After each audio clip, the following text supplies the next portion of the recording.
était un moteur Allison, 12 cylindres en V, un moteur qui au départ avait propulsé des motopompes et ensuite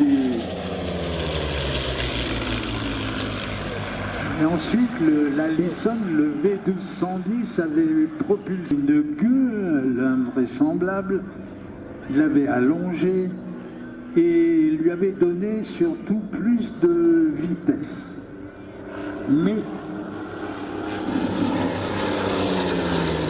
si vous Zero, qui était une vipère lubrique qui vivrait plus serrée que n'importe quoi, eh bien vous étiez sûr de perdre.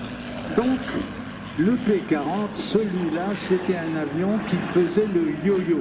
Regardez comment on monte un P-40 et comment il va descendre de l'autre côté. Il va accélérer comme une locomotive, prendre énormément de vitesse, et comme c'est un avion fin, quand vous allez tirer, il va remonter au ciel comme un brisé à aller faire le conseiller militaire en Chine de monsieur le président Chiang Kai-shek, qui plus tard créera cette scission de l'État chinois avec l'île de Taïwan, donc en créant la Chine de P-40, cet avion qui était le seul chasseur construit en grande série aux États-Unis.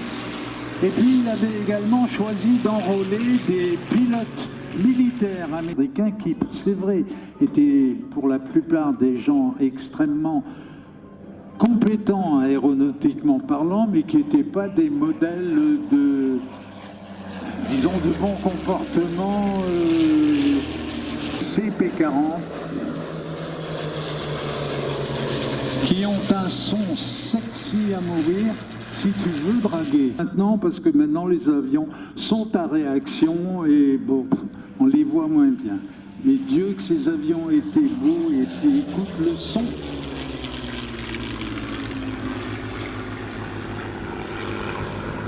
Donc cet avion qui fut pour certains un avorton raté, mais c'est bien méchant à son égard, car c'est le seul avion de combat américain qui était construit au début de la guerre et qui était encore construit. Nouveaux avions qui étaient des P-40, absolument semblables à celui-là.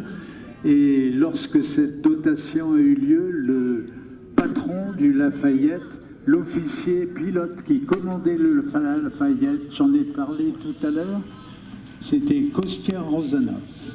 Kostya Rozanov, qui est un avion de l'armée de l'air, c'est-à-dire la tête de Sioux enturbanée avec la coiffure de plumes des Sioux. Mais d'ailleurs, et c'est même étonnant, la coiffure de Sioux du Lafayette qui orne les avions de l'armée de l'air, orne également des avions de l'armée de l'air américaine.